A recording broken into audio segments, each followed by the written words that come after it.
E aí, beleza? Bem-vindo ao canal aí. Hoje nós vamos fazer uma aula aqui sobre corpos redondos, mais especificamente falando sobre cilindros, cones e esferas. Bom, o que a gente vai falar sobre isso? Primeiro que nós temos um cilindro oblíquo e um cilindro reto. Nós vamos nos ater aqui aos cilindros retos, que são os cilindros de revolução. O que são chamados cilindros de revolução? Veja bem, tem um cilindro. Esse é um cilindro reto. Ele é chamado de revolução por quê? Porque se eu pegar um retângulo, olha só, se eu pegar esse retângulo aqui, der um giro nele, colocar um eixo central aqui no meio aqui, der um giro de 360 graus, ao girar 360 graus, toda a região que eu pego no espaço vai me formar esse cilindro. Então veja bem, por isso que ele é chamado cilindro de revolução. Tá? Ele tem uma base que é um círculo, tem uma superfície lateral. Essa superfície lateral, como eu faço para calcular a superfície lateral de um cilindro? Vamos ver isso, vamos ver como a gente faz para calcular a área da base e o seu volume. Vamos iniciar aqui pelo cilindro. Veja bem, o cilindro, eu tenho que calcular a área da base dele, mas um cilindro, a base dele é um círculo. Tem um raio, a área do círculo a gente sabe que a fórmula é π raio ao quadrado. Portanto, a área da base do cilindro, π vezes o raio da base ao quadrado. A área da base, lembrando que um cilindro é formado por duas bases circulares e paralelas entre si. E a área da superfície lateral, como se fosse o rótulo de uma embalagem cilíndrica. Se eu pegar esse rótulo aqui, eu quero saber a área desse rótulo, e abrir o rótulo, olha só, o que nós abrimos aqui? Pegamos a base, que é uma circunferência, cortei a base e abri. Esse comprimento aqui, ó, daqui até aqui, é o que rodeia a circunferência da base. Ou seja, eu tenho um retângulo, onde nesse retângulo nós teríamos a base sendo 2π ralho, 2π vezes r, é o comprimento da circunferência, o comprimento da circunferência da base aqui, e a altura desse retângulo é a altura do cilindro, ou seja, h.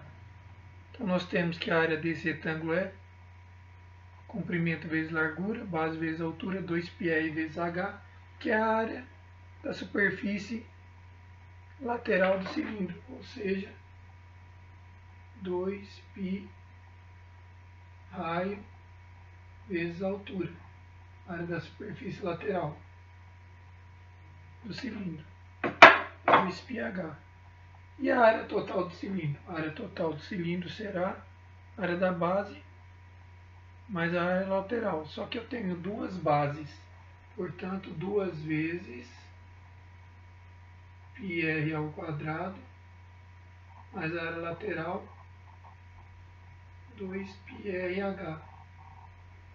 Dá para você colocar 2πr em evidência, você ficaria com a área total igual a 2πr, que multiplica r mais h. Eu prefiro fazer o aluno lembrar o que? Lembrar que a área total é igual a 2 vezes a área da base mais a área lateral. Você lembrando disso daqui, sabendo calcular a área da base e a área lateral, está tranquilo. Agora, no cilindro reto, existe uma secção meridional. O que é isso? Se eu pegar exatamente no diâmetro da base, passar um plano perpendicular ao diâmetro da base, perpendicular à base, cortando o cilindro em dois, dividindo ele em duas partes.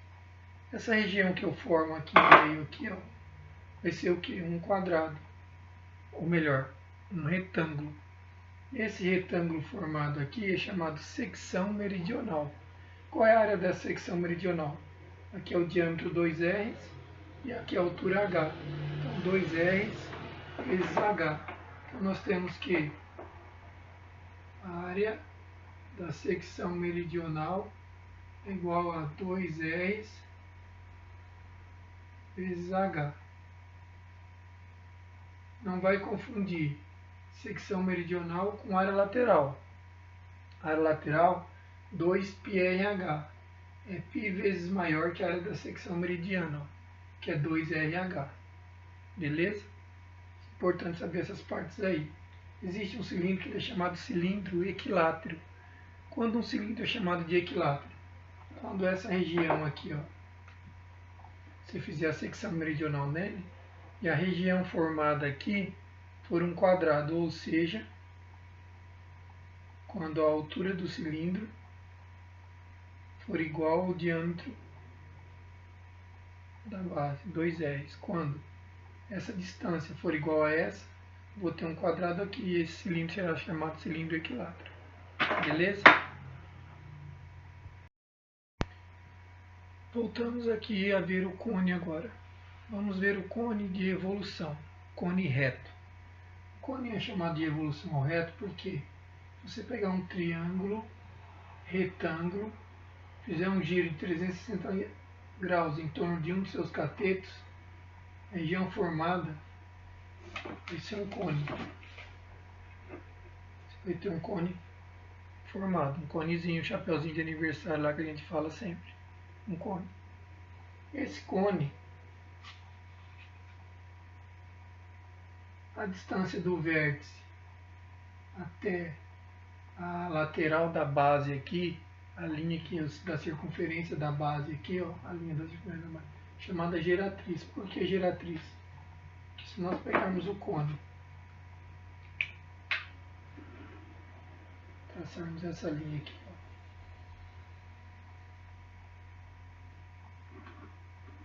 essa linha que eu tracei é chamada geratriz. Por quê? Porque ela que gera o cone, ela é o limite quando você roda o triângulo aqui em torno do cateto.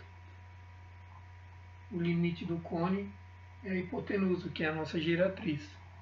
Como aqui eu tenho um triângulo retângulo, sempre vai valer a relação geratriz ao quadrado é igual raio da base ao quadrado mais a altura do cone ao quadrado. Veja bem, estamos falando só de cones retos. Bom, a área da base do cone. A base do cone é uma circunferência. Então, a área da base é a área do círculo. A área da base é a área do círculo, que é πr ao quadrado. Opa. πr ao quadrado. E a área da superfície lateral de um cone. Olha só o seguinte detalhe da superfície lateral de um cone. Se eu pegar esse cone aqui, cortar a sua superfície lateral, abrir como se fosse um rótulo. Deixa eu ver se eu consigo aqui, pessoal.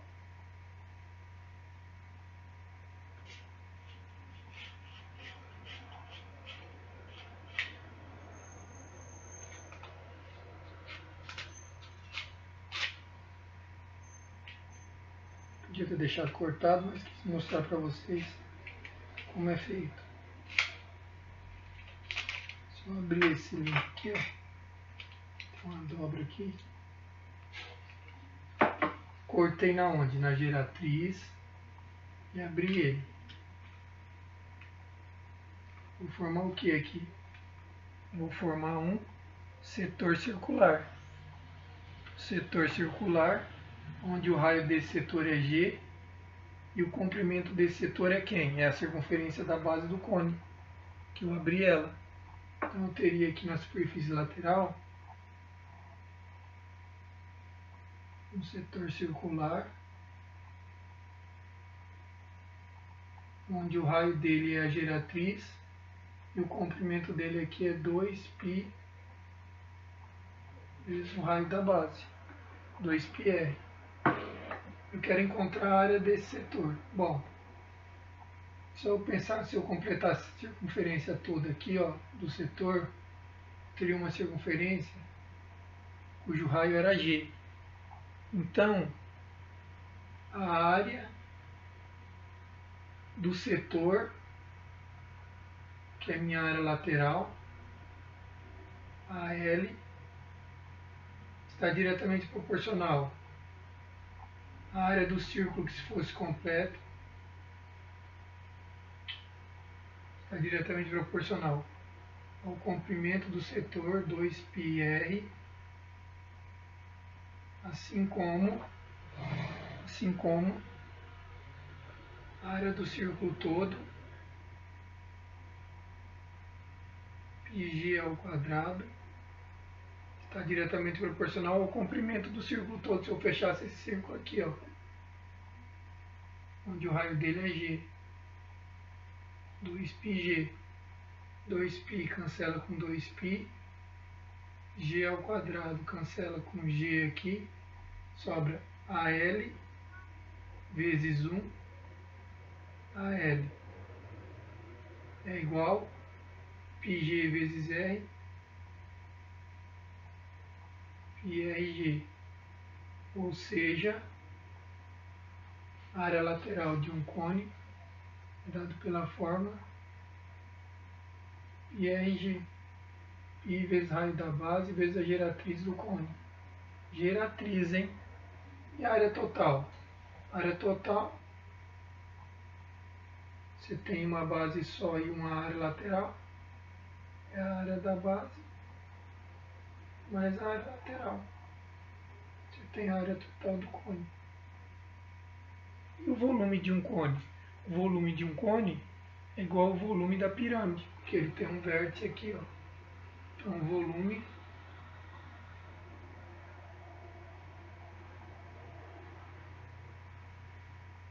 é igual a 1/3 da área da base vezes a altura. Como a área da base é πr ao quadrado, πr ao quadrado h dividido por 3. Basta lembrar disso daqui, ó. 1/3 da área da base vezes a altura.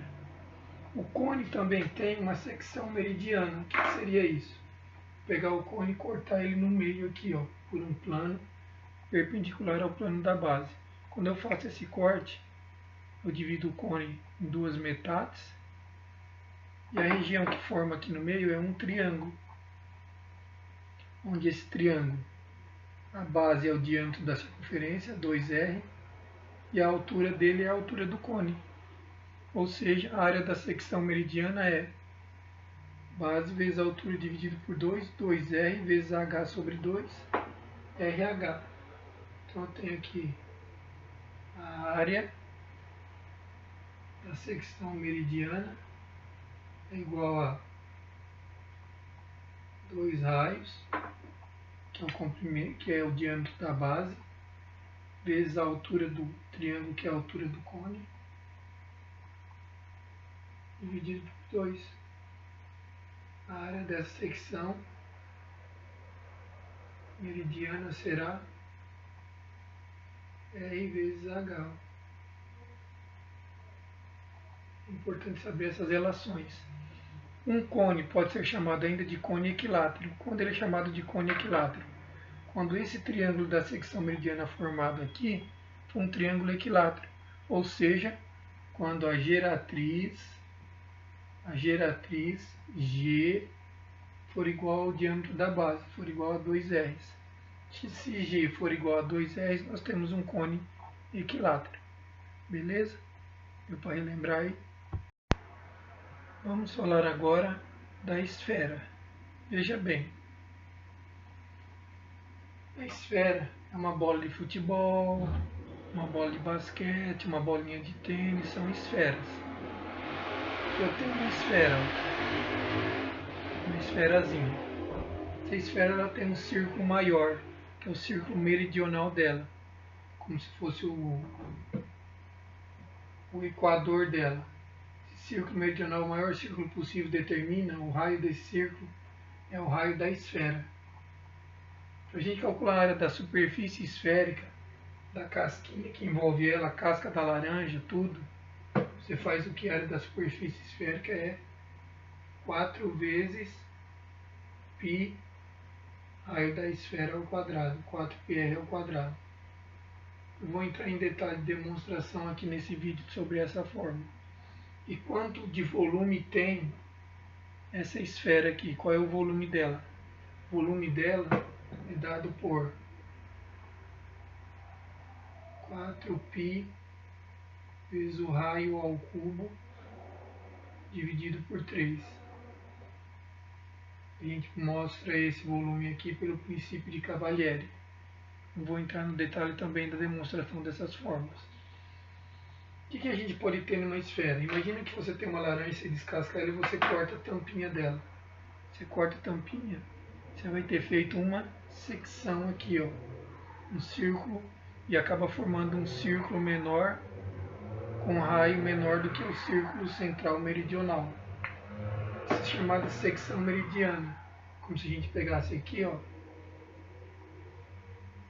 fizesse um corte aqui. Formei um novo círculo que ele tem um raio R aqui, ó. E ele tem uma distância D do centro da esfera, entre as distâncias dos dois centros. Existe uma relação entre eles. Que relação?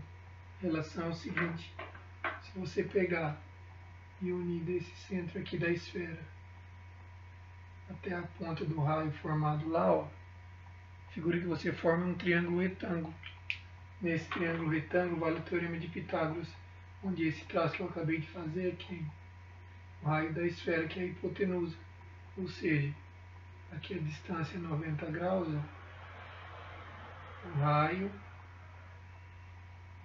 da esfera ao quadrado é igual o raio da secção formada ao quadrado mais a distância do plano da secção ao plano central, ao plano meridional ao quadrado. Essa é uma relação importante que vira e mexe aparece em questões de vestibulares. Beleza? Vimos aqui cilindro, cone e esfera. Cilindro reto, cone reto, de revolução no caso, e esfera.